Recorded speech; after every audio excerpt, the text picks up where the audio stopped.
तो फ्रेंड्स, तो स्वागत है आपका डीजे डेवलपर चैनल में। और आशा की वीडियो आज मैं फिर लेके आपके लिए नए इंटरेस्टिंग वीडियो। आज की वीडियो बहुत खास होने वाली है और बहुत ही आपके लिए हेल्पफुल होने वाली है। जैसा कि आपके पास बाइक या फिर स्कूटी है तो आप इसको अपना सकते हैं माइलेज ग्रोथ करने के चक्कर में। आप अपनी बाइक या फिर स्कूटी का माइलेज कम कर लेते हैं या फिर बहुत ज़्यादा आगे जाके प्रॉब्लम फेस करने पड़ जाते हैं।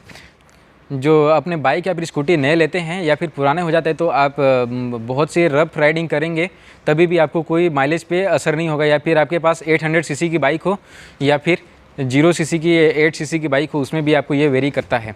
तो आज की वीडियो बहुत ही खास होने वाली है। उसी के ऊपर हम बात करने वाले हैं कि आप कैसे अपने स्कूटी या फिर बाइक के माइलेज को इंक्रीज़ कर सकते हैं बिना किसी प्रॉब्लम के। तो सबसे पहले अब मैं बात कर लेता हूँ। तो मेरे पास है सुजुकी की एक्सेस 125, आप देख सकते हैं, जो कि मैंने फ़िलहाल में ली थी। कैमरा में नया है थोड़ा, इसलिए तो यहाँ पे बाइक्स के बारे में। तो बाइक का कैसे आप इंक्रीज़ कर सकते हैं माइलेज। आप बहुत रफ से रफ कंडीशन में चलाएंगे फिर भी आपको अच्छे कंडीशन की माइलेज मिलेगी। जैसे कि आपको 45 to 50 kmpl की माइलेज आराम से मिलेगी। तो उसकी वीडियो मैंने बना रखी है, अगर आपने नहीं देखा तो चैनल पर डिस्क्रिप्शन में उसका लिंक आ जाएगा और आई बटन पर भी आ रहा है, तो आप जाके एक बार चेक कर सकते हैं। अब बात कर लेते हैं आज स्कूटी के बारे में। तो स्कूटी का माइलेज आप कैसे इंक्रीज़ कर सकते हैं। अब बात कर लेते हैं स्कूटी के बारे में। तो स्कूटी आपके पास है BS4 है या फिर BS6। BS4 है आपका, तो कार्बोरेटर उसमें वेरी है, तो उसमें आपको कोई भी प्रॉब्लम नहीं है, फेस करना पड़ता है। सबसे पहले बात कर लेते हैं कार्बोरेटर वाले में। तो कार्बोरेटर वाले में कोई लिमिटेशन नहीं था, कोई भी कुछ भी लिमिटेशन नहीं था उसमें। कितना भी आप पेट्रोल ले सकते थे या फिर रिजर्व में भी वो स्कूटी चलती थी। लेकिन अब यहाँ पे एक्सेस 125 मेरे पास है, या फिर आपकी कोई भी BS6 स्कूटी है जिसमें फ्यूल इंजेक्शन है, तो आपको 3 लीटर पेट्रोल रखना कंपलसरी है, जो कि आपको हमेशा रखना ही पड़ेगा। अगर आप नहीं रखते हैं तो आपको फ्यूल इंजेक्टर जल जाता है, तो आपको 5000 से लेकर 30,000 तक इसमें आपको फटका लग सकता है। आपको क्या उपाय करने चाहिए, आपको यूज़फुल हो, हेल्पफुल हो, जो कि आप इंक्रीज़ कर सकते हैं माइलेज को बिना डिक्रीज़ किए हुए। तो सबसे पहले बात कर लेते हैं यहाँ पे टायर प्रेशर। तो टायर प्रेशर जो स्कूटी का होता है, यहाँ पे फ्रंट में 30 होता है और पीछे में 35 होता है। ये आपको याद रखना चाहिए। यदि आप पेट्रोल पंप पे भी जाते हैं तो उसमें फ्री में आपको एयर भरते हैं, तो वहाँ पे आपको चेक करवाना चाहिए एक बार। 30 फ्रंट में रहना चाहिए।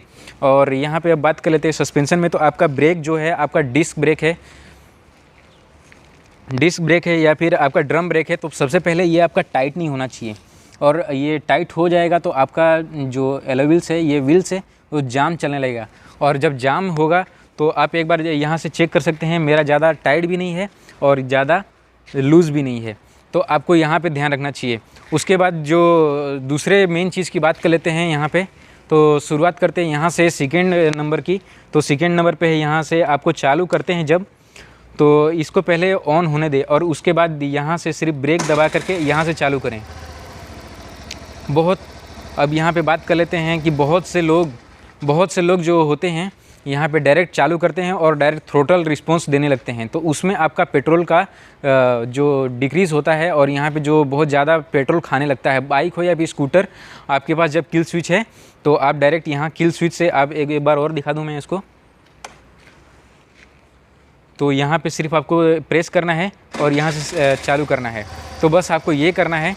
और उसके बाद में बात कर लेते हैं। तो यहाँ पे जब बंद करने की बारी आती है तो डायरेक्ट यहाँ से किल स्विच से आप बंद करते हैं, तभी भी थोड़ा पेट्रोल इसमें जलता है, लेकिन उसमें आपके वेरी करता है कि आप कैसे रिस्पॉन्स करते हैं। बाकी मैं तो ज़्यादातर इसे यहीं से बंद ऑफ़ करता हूँ। और उसके बाद ये हो गई ऑफ़ ऑन करने की बातें। तो ये सेकेंड नंबर चीज़ है, ये भी आपको वेरी करता है आपकी माइलेज पे, और ये भी इंक्रीज़ करता है, डिक्रीज़ करता है आपके वॉल्यूम पे। अब थर्ड नंबर की बात आ जाती है यहाँ पे। तो जो थर्ड नंबर की बात है, यहाँ पे आपको हर टाइम टू टाइम यहाँ पे चेक करते रहना चाहिए। जैसा कि आप देख सकते हैं यहाँ पे मैं एक बार में, अब जैसे कि यहाँ पे सेल्फ आ जाती है तो बहुत से लोग का सेल्फ बिगड़ जाता है, सेल्फ रहता है तो ये बिगड़ जाता है और उसकी वजह से बैटरी कनेक्शन पे भी जोड़ आने लगता है। तो एक बार में ये चालू हो जाना चाहिए, लेकिन मेरा तो 150-200 बार में हुआ है, तो आप इसको इग्नोर कर सकते हैं। बाकी अब ये एक बार में यहाँ से चालू करना चाहिए और ये चालू करने के बाद थ्रोटल रिस्पॉन्स आपको बिल्कुल भी नहीं देना चाहिए। जब आप इसे चालू करते हैं, ऑन करते हैं, तो उसके बाद थोड़े 2 मिनट से 3 मिनट तक का आपको इसमें एक्सेलरेट होना चाहिए और कोल्ड स्टार्ट इसमें होना ज़रूरी है, क्योंकि ये फ्यूल इंजेक्शन स्कूटी है तो इसमें इतना बनता है। अब बाकी बात कर लेते हैं थ्रोटल रिस्पॉन्स। जैसा कि आप चलाते हैं तो बहुत से लोग क्या करते हैं कि यहाँ पे जब चालू होते हैं तो यहाँ पे डायरेक्ट थ्रोटल रिस्पॉन्स दे देते हैं, डायरेक्ट इतना कम कर देते हैं, लो कर देते हैं, हाई कर देते हैं। तो ऐसा आपका नहीं होना चाहिए। यहाँ पे धीरे धीरे आपको रिस्पॉन्स देना है।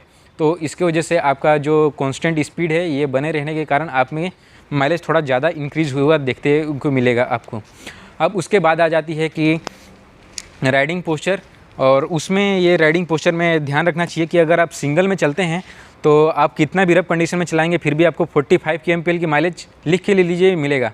लेकिन जब आप 2 लोग 3 लोग को बिठा के चलाते हैं तो आपके माइलेज पे जो थोड़ा प्रॉब्लम आता है वो फेस करना पड़ जाता है। आपकी माइलेज ग्रोथ से कम हो जाती है और वहाँ पे डिक्रीज़ आपको देखने को मिल जाएगा, जिसमें गिरावट आ जाती है। और यहाँ पे सबसे मेन चीज़ इसमें आते हैं स्विंग आर्म सस्पेंशन।